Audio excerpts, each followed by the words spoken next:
Muy bien, entonces, pues vamos a empezar ya otro tema. Terminamos de revisar la prueba diagnóstica.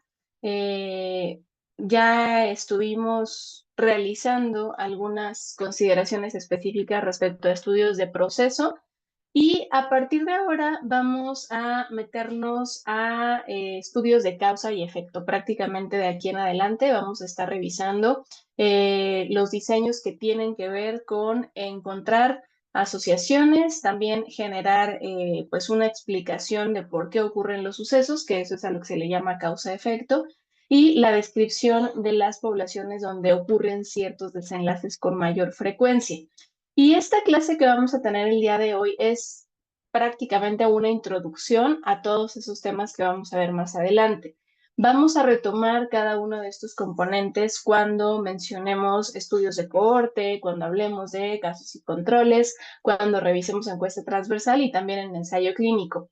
Pero sí es una buena forma de tener una idea general de qué es lo que vamos a estar revisando en las siguientes sesiones. Y bueno, si en algún momento tuvieran alguna pregunta, ya sea de prueba diagnóstica o de los temas que vamos a estar revisando, pues también ya saben que lo pueden externar con toda confianza. Les hice ya observaciones a sus actividades de manera individual.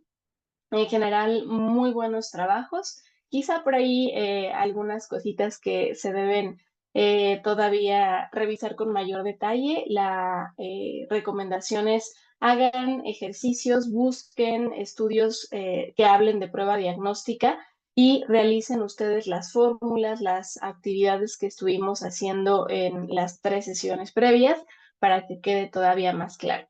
Y bueno, hoy, como les decía, hablaremos de medidas de frecuencia y asociación en investigación clínica y vamos a partir de retomar cuáles son los niveles de investigación que se pueden encontrar, sobre todo los niveles de investigación clínica.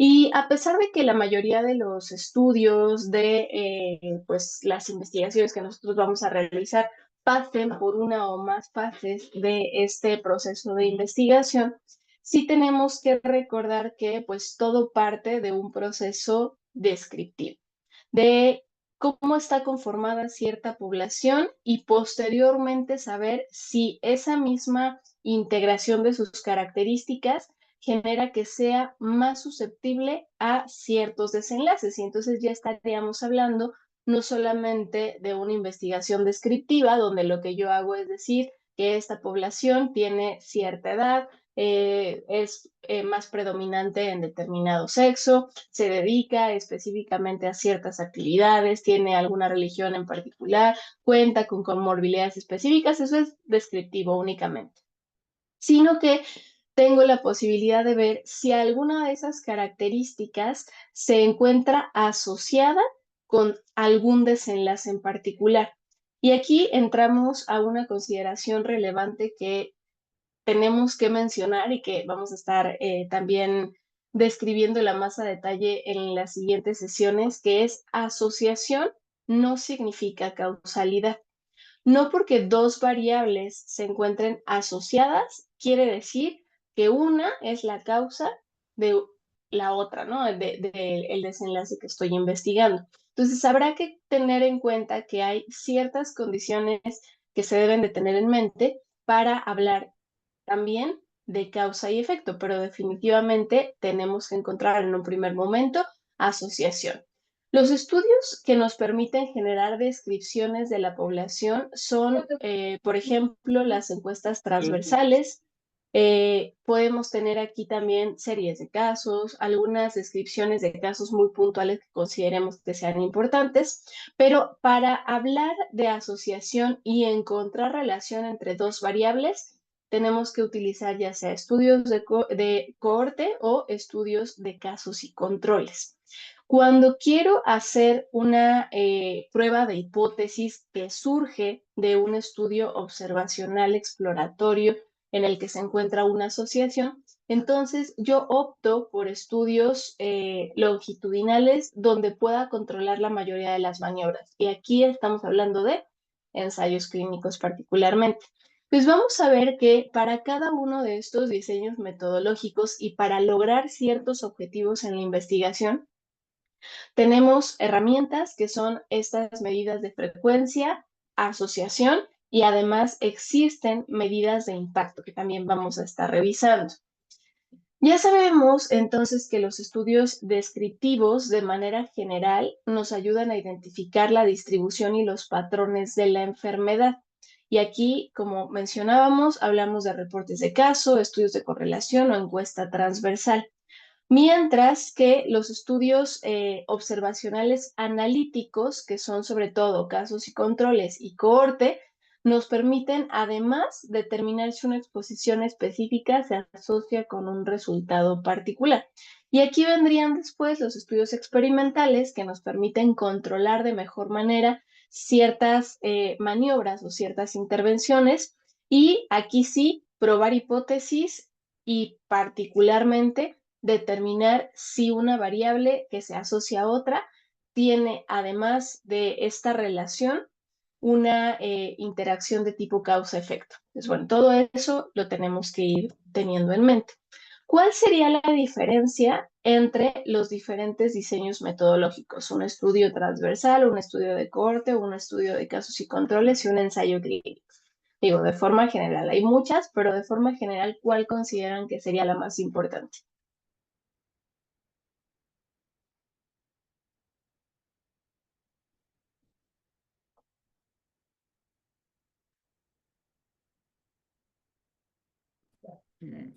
Pues, bueno, uno puede ser el tiempo o mm, pues como factores de riesgo, ¿no?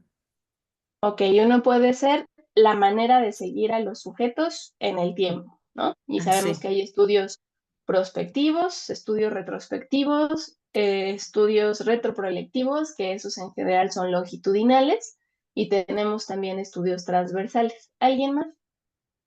¿Cuál sería la principal diferencia entre los distintos diseños metodológicos? ¿Podría ser la imposición o no de la maniobra?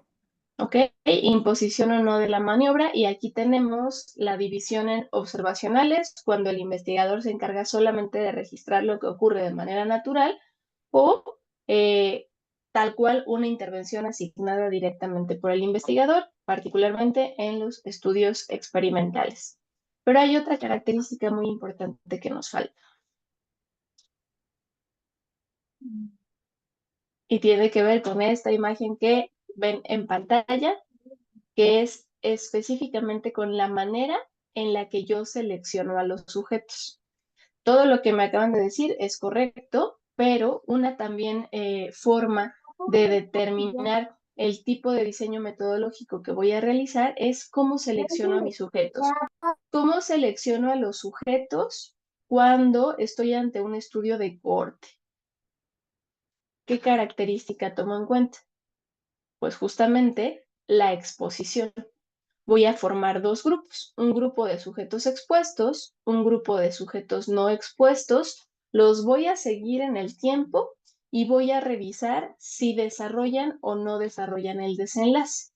Por supuesto que, pues lo que yo esperaría la mayoría de las veces es que los sujetos con la exposición presenten el desenlace de manera más frecuente. Pero aquí yo me tengo que asegurar que esos sujetos que estoy incluyendo al inicio de mi estudio estén libres de la enfermedad. Pueden tener o no la exposición, pero no deben de tener el desenlace. Entonces, ahorita vamos a ver que eso determina la medida de frecuencia que yo voy a utilizar en cada uno de los diseños metodológicos. Tenemos también los estudios de casos y controles. En este diseño metodológico, ¿qué característica empleo para seleccionar a mis sujetos?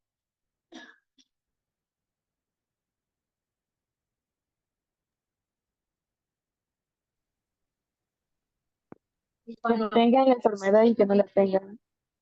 Ok, que tenga el desenlace o que no lo presente. Entonces aquí vamos al revés que en los estudios de corte, en los estudios de casos y controles, yo selecciono a sujetos que ya sé que están enfermos o que ya sé que están sanos y me voy de manera retrospectiva a buscar si tuvieron o no tuvieron una o varias exposiciones de forma específica. De los estudios de casos y controles, como lo que yo hago es directamente buscar que cierta proporción de individuos tengan el desenlace y otra proporción no lo presenten, no me permite directamente estimar una medida de frecuencia como incidencia o prevalencia. Lo que calculo en esos casos son odds de exposición. Entonces vamos a ver todo esto más a detalle en cada una de las sesiones que estemos revisando. Pero de aquí quiero que se lleve casos y controles no me permite estimar ni prevalencia ni incidencia. Los estudios de cohorte me permiten estimar incidencia. ¿Y cómo realizaría la selección en un estudio transversal?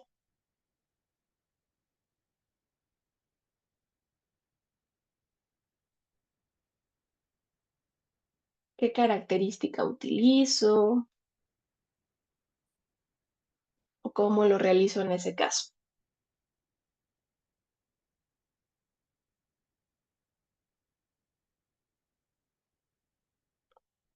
Bueno, Ajá, Lina. Pues, pues solo es una medida en un momento en específico, ¿no? Entonces puedes Ok, agarrar como una comunidad, ¿no? Específicamente a lo mejor estás buscando una enfermedad y puedes agarrar una localidad de un grupo de personas y pues haces una revisión de qué factores de riesgo tienen todos. ok. No, En un sí. estudio transversal, sí, justo como nos dice Lina, lo que yo voy a hacer es un corte en el tiempo, en un momento específico, y voy a incluir a todos los sujetos que tenga disponibles y que cumplan mis criterios de inclusión para revisar cuáles son sus características. Si yo estoy en el área de urgencias y quiero ver qué pasa y cuáles son las características de esa población, incluyo a todos los sujetos que estén ingresados en este momento. No importa si tienen la exposición o una exposición específica, no importa si tienen el desenlace o no, yo incluyo a todos los que estén ingresados en ese tiempo específico y ahora sí veo a lo mejor cuántos tienen un desenlace particular, por ejemplo, EPOC, cuántos vienen por dolor torácico, cuántos están llegando por un proceso gastrointestinal, etcétera. Pero en los estudios transversales no considero una característica específica de exposición o enfermedad para poder hacer la caracterización de esa muestra. En los estudios transversales, la medida de frecuencia que yo voy a obtener es prevalencia. Ahí sí puedo obtener prevalencia. ¿Y qué pasa con los estudios experimentales? Bueno, parto del mismo supuesto de si el sujeto tiene la intervención o no, lo sigo en el tiempo para ver si presentan el desenlace. Entonces, los estudios de casos y controles son estudios longitudinales prospectivos en los que yo me aseguro que inicialmente el sujeto no tenga el desenlace y por lo tanto en ese diseño también puedo determinar la incidencia de forma específica. Y seguramente ustedes han escuchado también que el análisis univariado, luego el análisis bivariado y finalmente el análisis multivariado, ¿cierto? Entonces tiene que ver con esta manera en la que yo voy a presentar la información. ¿El análisis univariado a qué se refiere?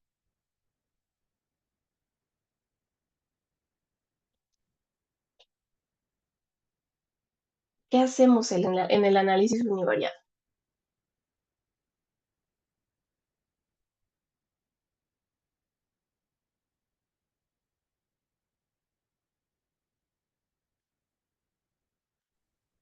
Pues se analiza solo una característica de la población, ¿no? Exactamente. Vamos a analizar una sola característica, por ejemplo, la edad, ¿no? Estos pacientes tienen una media de edad de, no sé, 60 años y además su medida de dispersión, que en este caso sería desviación estándar, es de 10 años, ¿no? Entonces, ustedes van a poder describir una característica específica de la población solita, aislada. Cuando hacemos un análisis bivariado, entonces contrastamos dos características. Y aquí utilizamos pruebas estadísticas como TED-Student, que sabemos que es para variables cuantitativas de distribución normal, Podemos utilizar Udemann-Whinney para variables cuantitativas de libre distribución, chi cuadrada para variables cualitativas dicotómicas, pero en este caso lo que yo voy a encontrar es una asociación entre dos características, ¿no? A lo mejor un factor ya sea de riesgo o un factor protector y un desenlace específico. Y ahí yo puedo decir, estas variables se asocian o no se asocian. Y recuerden, que se asocien no significa que tengan causalidad. Y en el análisis multivariado, lo que hacemos son modelos que nos permiten identificar si dos o más variables se asocian con un desenlace particular y cómo se modifica esa relación cuando se presentan en conjunto, ¿ok? Entonces, vamos a ir por paso. El análisis univariado nos permite realizar esta caracterización y esta descripción. Estaríamos en un momento descriptivo. El análisis bivariado y multivariado nos permite generar asociaciones y cuando yo trato de encontrar causalidad, requiero forzosamente estudios longitudinales e idealmente, pues, ensayos clínicos. Pero sabemos que esto no siempre es posible y a veces los estudios de cohorte también nos permiten identificar causalidad. ¿Por qué les estoy hablando de esto y no estoy en ningún momento mencionando el valor de P todavía? Miren este estudio. Es un estudio que está publicado que dice número necesario alimentar, la pizza y la asistencia de los residentes a una conferencia. Entonces, en general, lo que nos dicen es que, bueno, es importante encontrar estrategias para incentivar que los residentes acudan a las sesiones de un hospital y nos ponen números precisos, ¿no? Nos hablan de que la mediana de asistencia fue 3.7 veces más alta, con una P de 0.04, los días en los que se proporcionaban alimentos, en los que se daba pizza, con un costo de $46 por cada residente adicional que acudía. Los tiempos de asistencia también mostraron significancia estadística, mejorando cuando se proporcionaba alimento, con una mediana de 0.7 minutos, un valor de P de 0.02 y un incremento en el 11% de llegada temprana, con un valor de P de menos de 0.001. Y el número necesario a alimentar fue de 10.6. ¿Qué opinan? ¿Le van a dar pizza a sus residentes para que lleguen a sus sesiones de manera temprana y oportuna? ¿Qué dicen? Parece que es efectivo. Ok, parece que es efectivo. ¿Por qué? Bueno, porque ellos correlacionaron con aquellos que no, o sea, bueno, cuando no daban pizza y vieron una mejoría en que llegaran más temprano, se quedaron un poco más de tiempo, aunque no era mucho, pero se quedaron un poco más de tiempo y ya había más personas, más Ok, residentes, llegaba más gente, ¿no? Y llegaba llegaban más más gente. temprano, además. Muy bien. Sí. ¿Alguien tiene alguna otra consideración? ¿Alguien opina igual o diferente que Lina?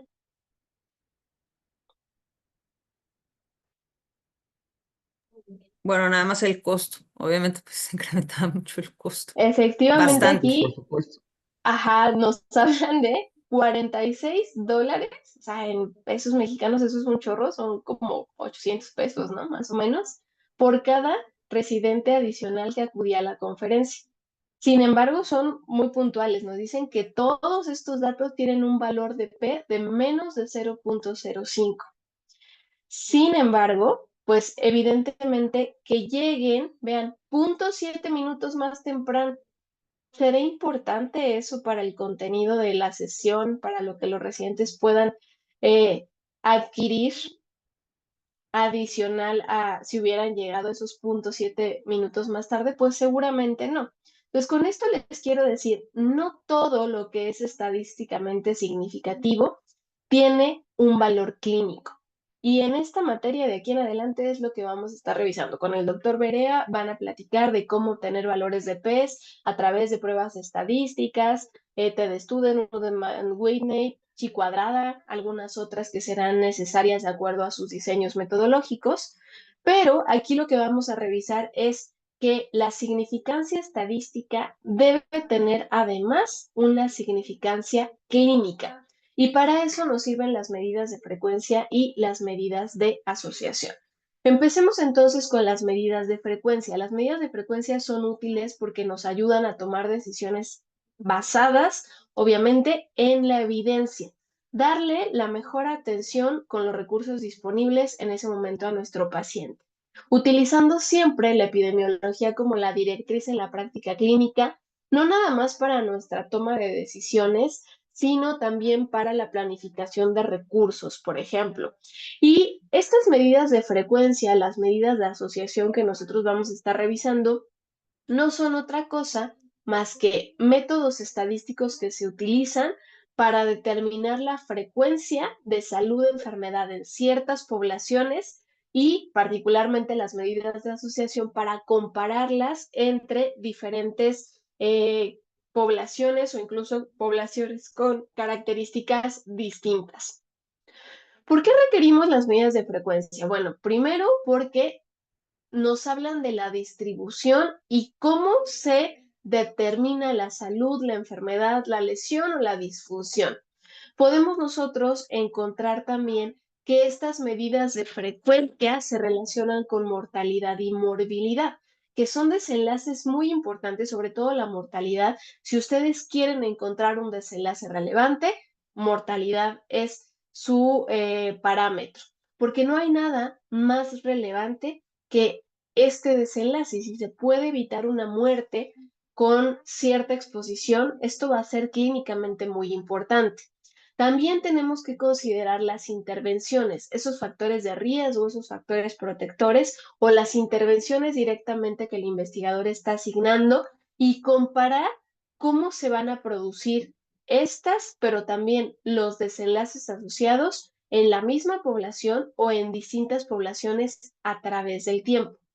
De este modo, cuando nosotros hablamos solamente de medidas de frecuencia, cuando encuentran un estudio que les habla solo de prevalencia o solo de incidencia sin generar asociaciones, hablamos de estudios descriptivos, que tienen como objetivo describir el patrón de salud de enfermedad, discapacidad, pero lo hacen en tiempos de tres características, en términos, perdón, de tres características: persona, lugar y tiempo. Entonces, ustedes tendrán que describir, independientemente de su diseño metodológico, estas tres características. Siempre les preguntan en sus seminarios, ¿no? ¿Cuáles son tus criterios de inclusión? Que eso nos habla de personas. ¿Dónde vas a realizar tu proyecto? Lugar y finalmente, ¿en qué momento lo vas a llevar a cabo? ¿Vas a hacer seguimiento o no? Entonces estaríamos respondiendo a estas tres condiciones cuando desarrollamos y diseñamos un estudio clínico. Estas medidas de frecuencia van a describir resultados epidemiológicos centrados en la cuantificación de la ocurrencia de la enfermedad.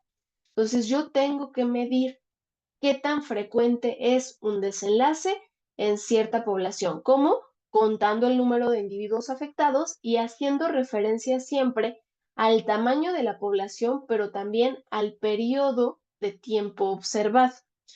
Y aquí vamos a tener dos medidas de frecuencia: prevalencia e incidencia. Entonces, ¿cuáles serían las características que yo tengo que considerar para medir prevalencia? Gracias, Mariel. Erika.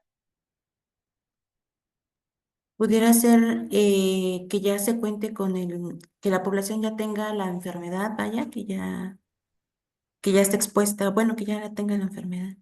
Ok, aquí hablamos solamente de desenlaces, no nos vamos a meter en exposición. Entonces, la prevalencia la voy a definir como el número de sujetos que tienen el desenlace de interés en un momento específico, pero comparado con el total de la población. Siempre vamos a hacer referencia a la población de donde estamos obteniendo la información. Y la incidencia son casos nuevos. La prevalencia no importa cuánto tiempo tengan con el desenlace, yo voy a medirlos en un momento específico, pero la incidencia son solamente los casos nuevos que se van a generar en un momento específico y el momento lo voy a determinar, por supuesto, yo como investigador.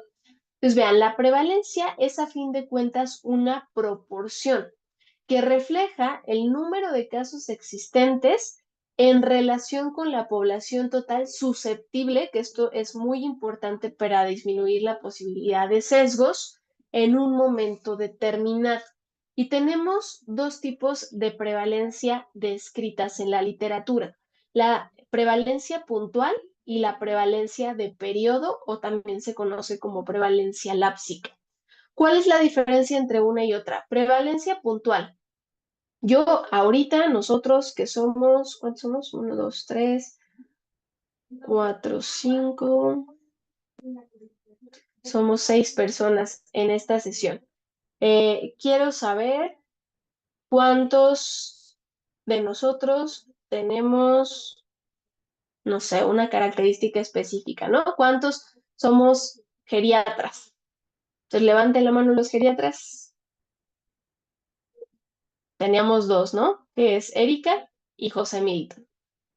Entonces, esto es una prevalencia puntual. En este momento, 4 de marzo del 2025, mi prevalencia puntual en cantidad de geriatras en este grupo es de 2/6. Nada más. Pero la prevalencia de periodo o lápsica es cuando yo determino en un momento específico cuántos sujetos están incluyendo, sin importar si ya presentaban el desenlace o lo presentan durante el lapso de tiempo que yo estoy investigando. Entonces, en esta podríamos decir que incluimos a los sujetos que ya tienen el desenlace, pero también que lo presentan de nuevo. Muchos sugieren ya no utilizar la prevalencia de periodo o lápsica. ¿Por qué? Porque se puede confundir un poquito con la incidencia. Entonces, vamos a quedarnos ahorita cuando hablemos de prevalencia con prevalencia puntual. Y como ven en esta imagen, la prevalencia se relaciona con 3 condiciones o 3 características adicionales: la incidencia, la recuperación y la muerte. Si yo tengo un desenlace donde la incidencia es muy alta, la mortalidad es pequeña y la recuperación tampoco ocurre muy frecuentemente, entonces yo voy a tener una condición con una alta prevalencia. ¿Algún ejemplo que tengan aquí de una entidad con alta prevalencia? Comparado con aquellos sujetos que tienen un nombre. O si lo tengo de 4, quiere decir que es... Pues no sé, la hipertensión arterial, por ejemplo.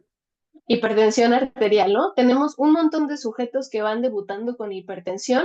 Además, la hipertensión no se cura y directamente, pues no los mata, por lo menos no en un corto periodo de tiempo.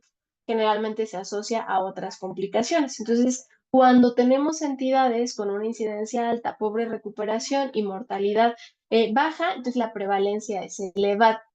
Cuando la incidencia es alta, pero hay una recuperación también posible en poco tiempo y además la mortalidad pues puede estar disminuida, la prevalencia se llega a modificar.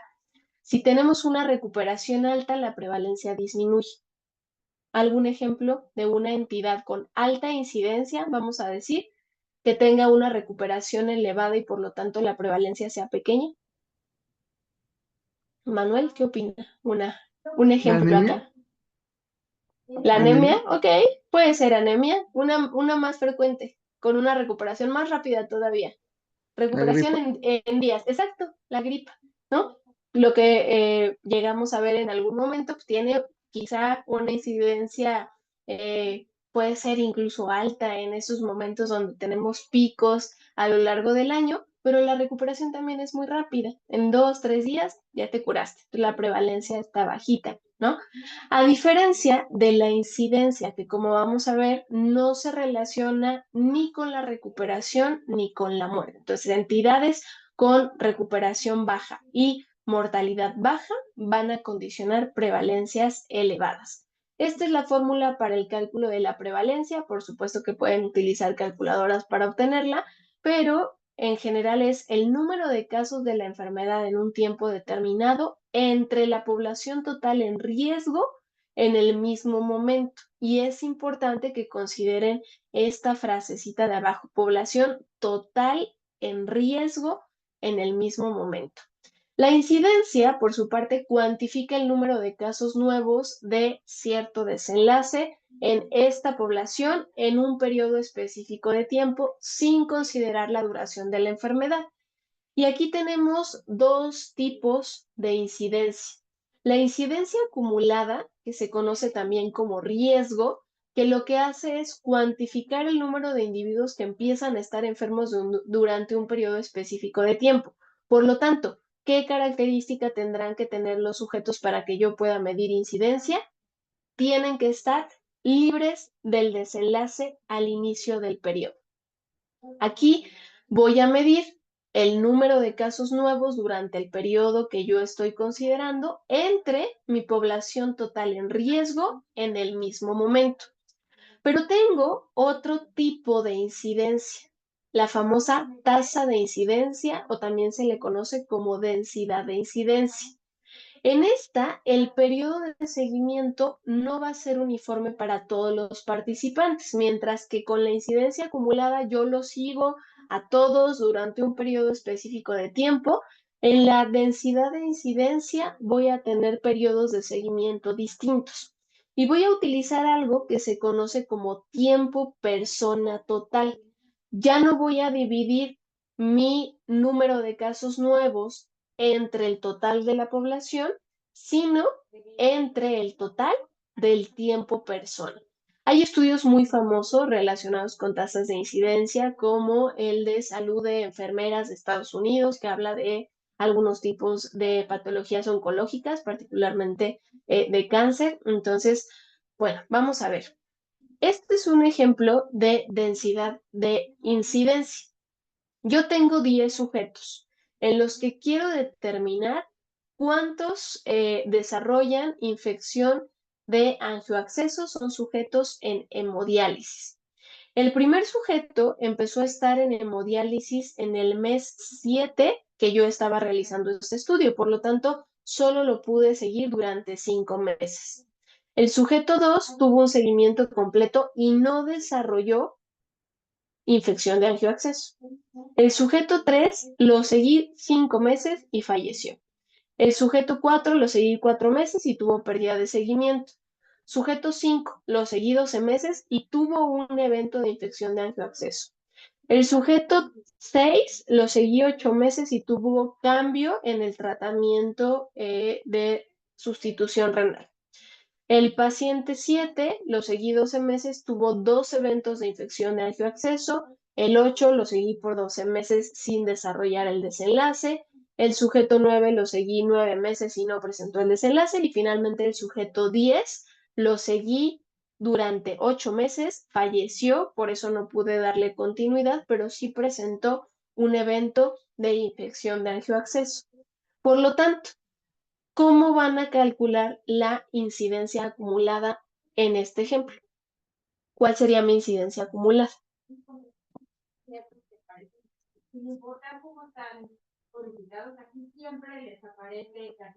¿Cuántos eventos estoy presentando? Acuérdense, es el número de eventos o el número de casos nuevos en un periodo determinado. ¿Cuántos eventos tuve? Son 10 pacientes. ¿Cuatro? Exacto, son 4 eventos, o sea, 4 desenlaces, 4 desenlaces de infección de angioacceso. Entonces, en mi numerador va el número 4. ¿Y qué voy a colocar dividiendo esta cifra? No voy, exacto, no voy a colocar el número de sujetos, sino el tiempo persona total, que es la suma, en este caso, de meses que cada uno de los sujetos estuvo expuesto.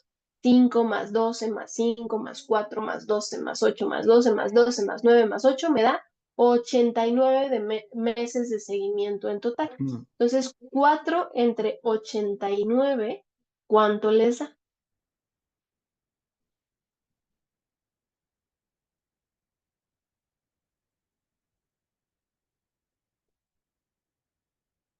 0.044. Ujú. Punto 044. ¿Y cómo interpreto eso? ¿Cómo se lo explicarían a un paciente? ¿Cuál es su riesgo de presentar infección de angioabsceso durante la hemodiálisis?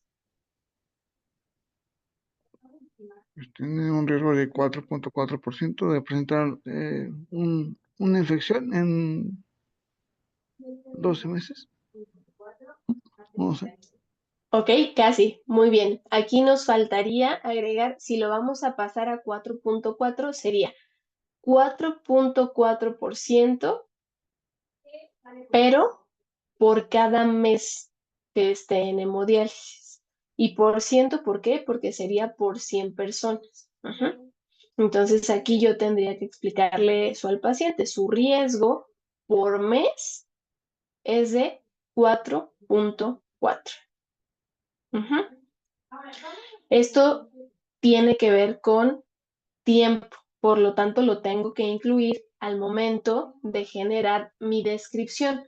Y aquí pueden ser meses, pueden ser años, pueden ser días, dependiendo de qué sea lo que ustedes estén determinando. Entonces aquí en particular el tiempo es en meses, pero les digo, puede ser en años, entonces también hay que estar pendiente de cómo hacemos el seguimiento. Ya hablamos de la relación entre incidencia y prevalencia. En realidad Ahorita la nos vamos, incidencia Kat.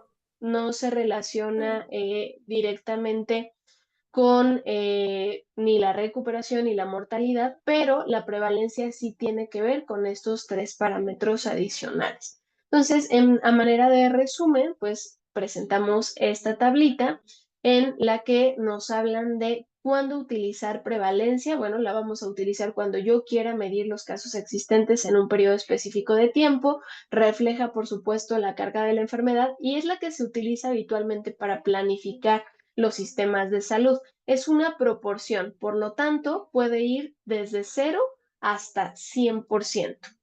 Mientras que la incidencia tenemos dos posibilidades, el riesgo o incidencia acumulada y la densidad de incidencia o tasa de incidencia.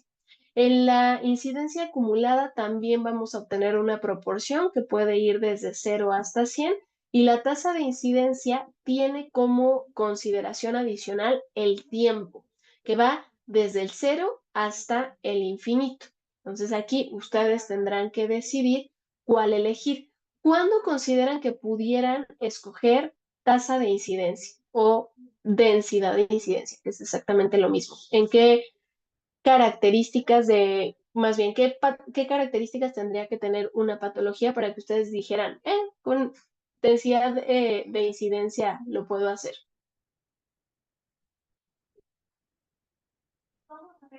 ¿Cómo tendría que ser la frecuencia del desenlace?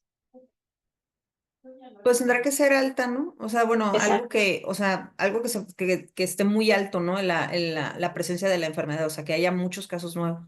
Exacto. Cuando la frecuencia de la enfermedad es elevada.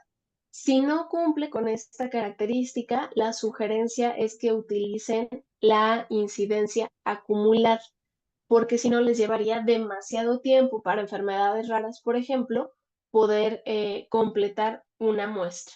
Entonces, hasta aquí preguntas con medidas de frecuencia. Es muy fácil, realmente es algo que ya seguramente manejan a la perfección desde el pregrado, pero hay que recordarlo para que ya no nos delata después, porque, por ejemplo, a veces con los residentes nos pasa que quieren, o sea, su objetivo general o su objetivo principal es determinar la incidencia y vas a ver su diseño metodológico y es un estudio transversal. Entonces, no van a lograr su objetivo, ¿no? Entonces, para que lo tengan muy en cuenta, bueno, ya hablamos de medidas de frecuencia. Ahora, medidas de asociación. Aquí ya estamos no en el análisis descriptivo, que serían prevalencia e incidencia, sino en el análisis bivariado, donde yo voy a poder utilizar estos resultados para la toma de decisiones clínicas basadas en evidencia. Aquí voy a poder generar hipótesis, pero también en algún momento probar las hipótesis que surgieron de mis estudios descriptivos y realizar una determinación pronóstica. ¿Cuándo voy a poder hacer u obtener medidas de asociación? Cuando esté en este apartado de los diseños metodológicos, cuando yo realice un análisis o una comparación. Por lo tanto, para poder determinar asociaciones, requiero forzosamente dos grupos, ya sea expuestos y no expuestos o con y sin el desenlace. También pasa un montón, también me ha tocado muchísimo verlo con los residentes. Quiero ver la asociación entre, no sé, lesión renal aguda y pacientes que consumen AINES, ¿no? Eso está padre. Pero resulta que su muestra es pacientes que consumen AINES. Todos los pacientes que incluyen consumen AINES, ¿no? Entonces, evidentemente yo no puedo hacer esa comparación entre si los AINES se relacionan o no con la lesión renal aguda, porque todos los sujetos están expuestos a ese factor. ¿Cómo lo tendría que hacer? Sujetos con AINES, sujetos sin AINES y ver ahora sí el desenlace. Entonces, para que yo pueda generar asociaciones, requiero forzosamente dos grupos y por eso es que idealmente estos resultados vienen de los estudios de casos y controles y de los estudios de cohorte. Por supuesto que en los ensayos clínicos también vamos a poder obtener esta información. ¿Qué opinan en los estudios transversales? ¿Podremos generar análisis? ¿Podemos generar asociaciones?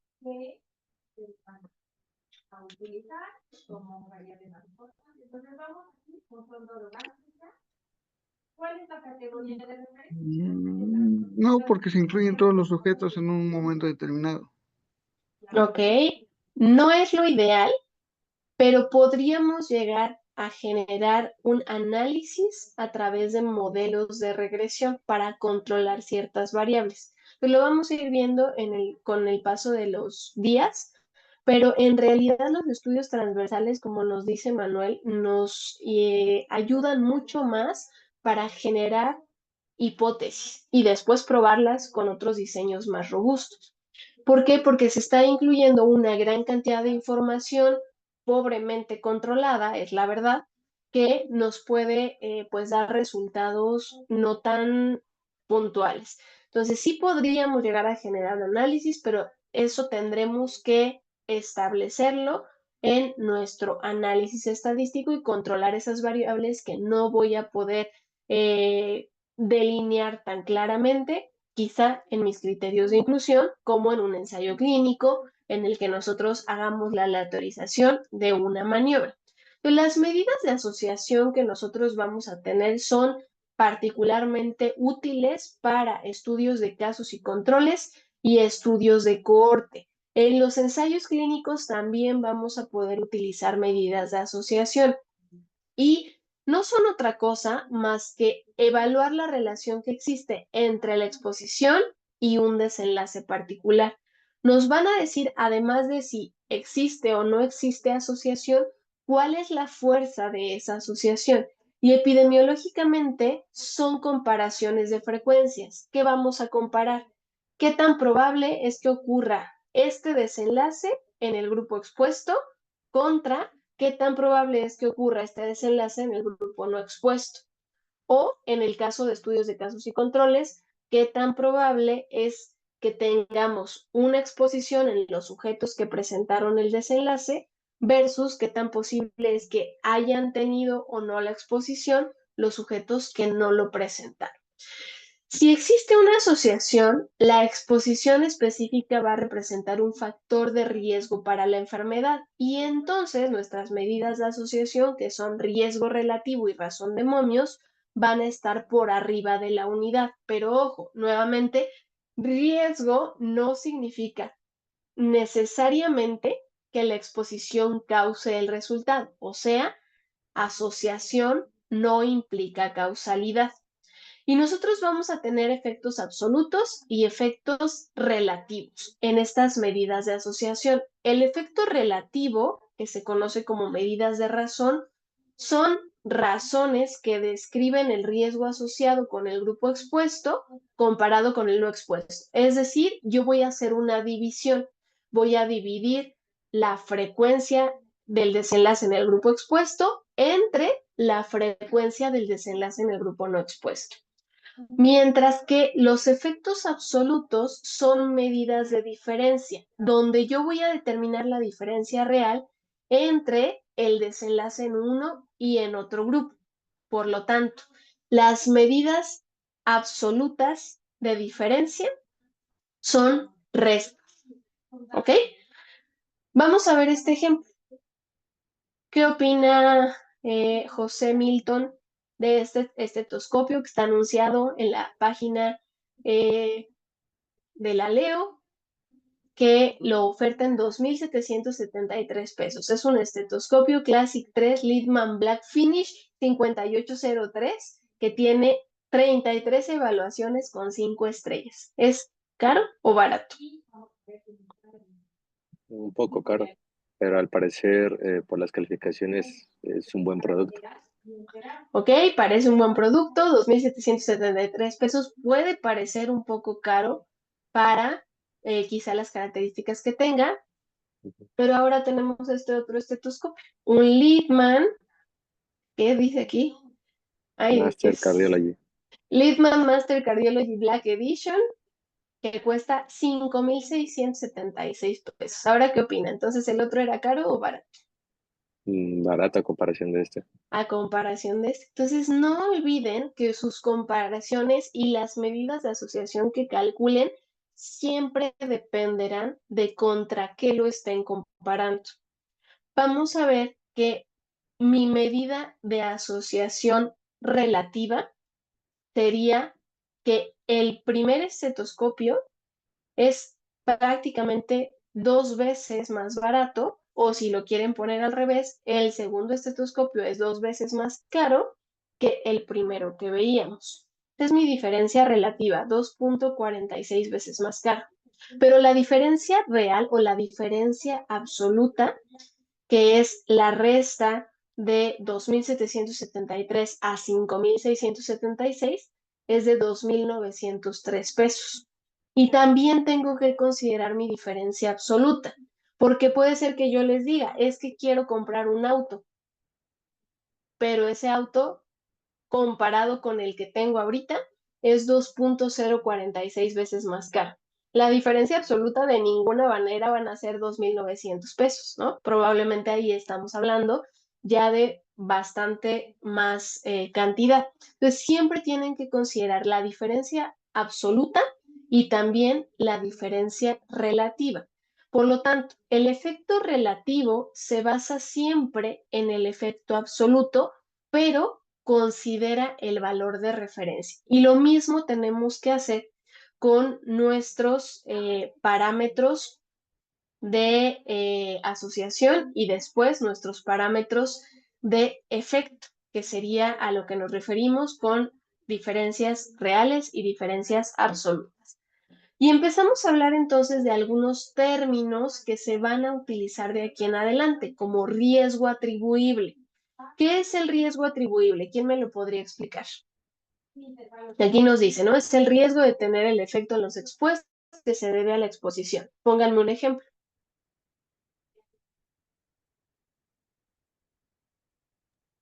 La tuberculosis, por ejemplo. Ok, ahí, ¿cómo sería ese ejemplo, Lina? O sea, todos o sea, todos, la tuberculosis es endémica, ¿no? Entonces todos Ajá. está el bacilo, o sea, todos tenemos posibilidades, pero bueno, pues es como, pues vaya, hay gente que sí desarrolla la enfermedad y hay gente que no desarrolla la enfermedad y todo dependerá de los factores de riesgo que puedan tener, ¿no? Ok, tiene que ver Ah, con factores de riesgo, justamente. Es un ejemplo un poco complejo porque efectivamente la tuberculosis no nada más depende de tener o no el bacilo, aunque sí es una causa necesaria, eso lo vamos a ver más adelante, pero vamos a poner un ejemplo más un fácil. poquito menos elevado, exacto, un Ah, ejemplo más fácil. Cáncer pulmonar, ¿no? Generalmente lo asociamos con tabaquismo, pero resulta que hay pacientes que en su vida han fumado un solo cigarrillo y aún así presentan el desenlace. Entonces, el riesgo atribuible es esa diferencia entre el grupo expuesto y el grupo no expuesto. ¿Qué esperamos? Que los pacientes que fuman pues tengan un mayor riesgo que los sujetos que no tienen la exposición. Pero estos sujetos que no tienen la exposición aún así tienen cierta posibilidad de presentar el desenlace. Y ese es nuestro riesgo basal, vamos a decirlo de alguna manera. Entonces, aquí la forma de calcular el riesgo atribuible es la diferencia entre la incidencia o la posibilidad de enfermar en el grupo expuesto menos la probabilidad que tienen o la frecuencia del desenlace en el grupo no expuesto por 100. ¿Cómo vamos a interpretar el riesgo atribuible? Nuestro valor nulo es 0, porque esto querría decir que la frecuencia tanto en el grupo expuesto como en el grupo no expuesto es exactamente la misma. Valores de menos de 0 quieren decir que yo tengo una mayor probabilidad de presentar el desenlace en el grupo no expuesto comparado con el grupo expuesto. Y finalmente, valores por arriba de 0 indican una asociación positiva y puede tomar valores hasta el infinito. Entre más alto sea mi valor de riesgo atribuible, vamos a decirlo así, existe una mayor probabilidad de que esta exposición se asocie con el desenlace que estoy investigando. Entonces, hasta aquí, ¿alguna duda con riesgo atribuible? Es el riesgo de tener el efecto en los expuestos que efectivamente se debe a la asociación. Riesgo relativo, y aquí ya empezamos con otros términos importantes. Es una medida de efecto relativo, por lo tanto, la forma de obtenerla es una división. Y ojo, riesgo relativo se calcula incidencia de la enfermedad en expuestos entre la incidencia de la enfermedad en los no expuestos. Por lo tanto, ¿en qué diseños metodológicos puedo obtener riesgo relativo? Casos y controles. Casos y controles. ¿Sí, no? ¿Quién opina? ¿Quién da más? Bueno, no, porque ya En estoy la hablando del corte. desenlace, ¿no? Casos y controles no podemos porque no calculamos incidencia. Recuerden que les dije que en casos y controles no podíamos calcular ni incidencia ni prevalencia. Entonces no puedo determinar en ese sentido la incidencia ni en uno ni en otro grupo. Aquí estamos hablando efectivamente de expuestos y no expuestos. Entonces no me sirve, no puedo utilizar riesgo relativo en casos y controles. Manuel nos decía, ¿en cuál? En la corte. En corte, efectivamente, porque ahí elijo a los sujetos a partir de la exposición, están libres del desenlace cuando yo los empiezo a seguir y verifico quiénes lo presentan y quiénes no. Entonces ahí sí puedo calcular directamente la incidencia. Riesgo relativo, por lo tanto, me sirve para estudios prospectivos longitudinales. Corte es como el ejemplo más clásico, pero también puedo calcular riesgo relativo en estudios experimentales y particularmente en ensayos clínicos.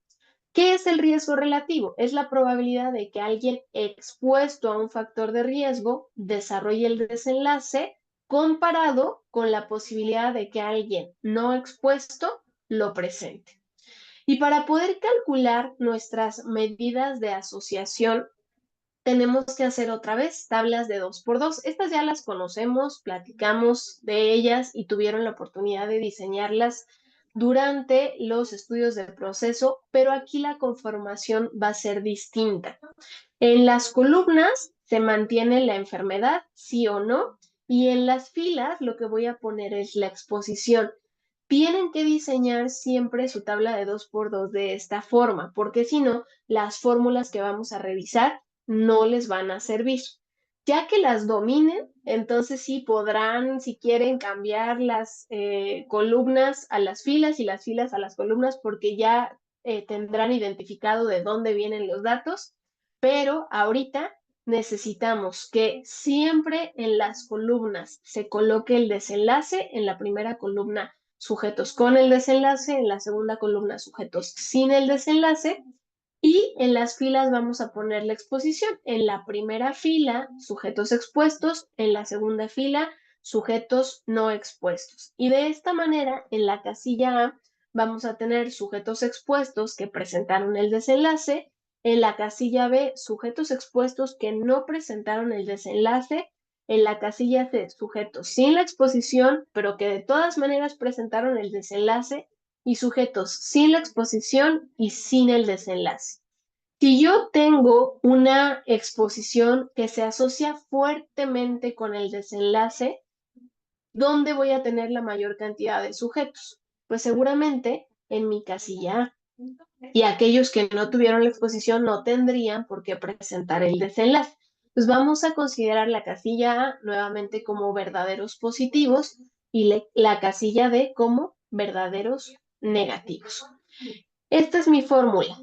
Incidencia en el grupo expuesto entre la incidencia del grupo no expuesto, que desarrollándola es A, o sea, C, verdaderos positivos, entre el total de sujetos que presentaron la exposición, sobre los sujetos que presentaron el desenlace, entre el total de sujetos sin la exposición, es decir, la incidencia de los no expuestos. ¿Ok?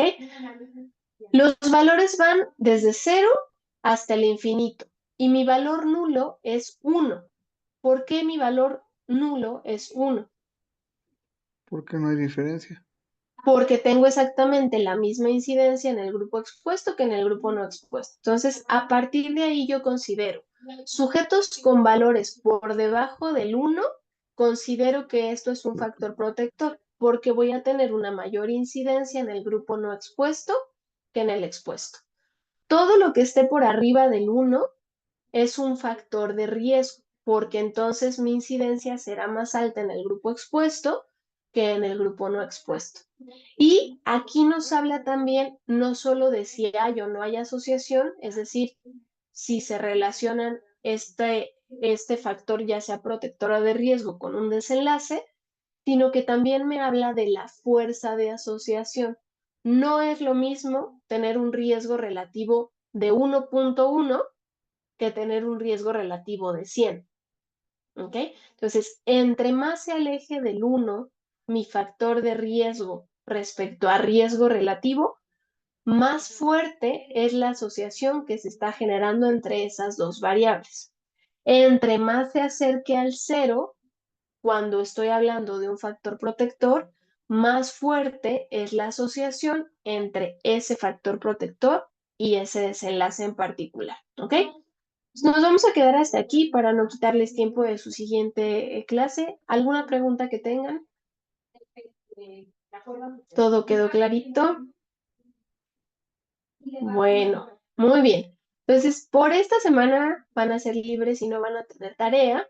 Vamos a seguir hablando de medidas de asociación y vamos a hablar también de medidas de impacto. No es cierto, sí van a tener tarea, ya me acordé. Les voy a subir su actividad entregable porque es muy posible que la siguiente sesión terminemos este tema y empecemos a hablar ya de causalidad. Entonces les voy a subir la actividad que van a tener que revisar, es prácticamente criterios de Bradford Hill. Y pues nada, nos vemos entonces el siguiente martes. Terminen de revisar este tema, empiecen a revisar causalidad. Y cualquier duda, pues estoy pendiente ahí a través de plataforma, WhatsApp o como me quieran contactar, ¿vale? Un gusto saludarlos nuevamente y que tengan excelente semana. Nos vemos. Hasta luego, doctora. Hasta luego. Bye bye.